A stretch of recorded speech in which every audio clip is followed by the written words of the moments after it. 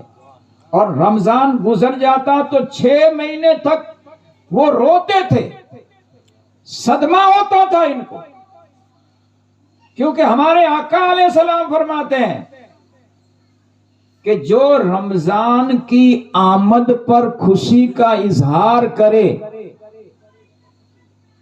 اور رمضان کی رخصتی پر وہ غم کرے، دل میں صدمہ پیدا کرے، آنسو بہائے، تو ہمارے آقا علیہ السلام فرماتے ہیں کہ اس کے لیے جنت واجب ہو جاتی ہے. سبحان اللہ سبحان اللہ. تو کیا ہم اس طرح سے استقبال کرتے ہیں؟ جو تیاری ہمارے اسلاف پہلے کرتے تھے اس طرح سے کرتے ہیں؟ نہیں، ہم تو دنیاوی تیاری کرتے ہیں، کھانے پینے والی. چاند کال نظر اچنو کداچ نکر تروڑی تو اچنو رمضان جو چاند نالا کہیں کوئی چھت متے نہیں چڑھے، અને ઈ જો ચાંદ ઉનો ને પછી અડધી કલાકી વારું ની માળું મથે ચડી ગયા ફોન માથે બાપુ કિડાઈ ડસાણો હોય આ સાંજે તે ડસાણ કિડાય હોય તો છ્યો ગવાઈ કે તેથી પકડીએ છો કિડાકતી ધરાર ના હોય કિડા કિડાથી પકડીને સવારે બસ ઈદ ભાજે કરી ગઈ.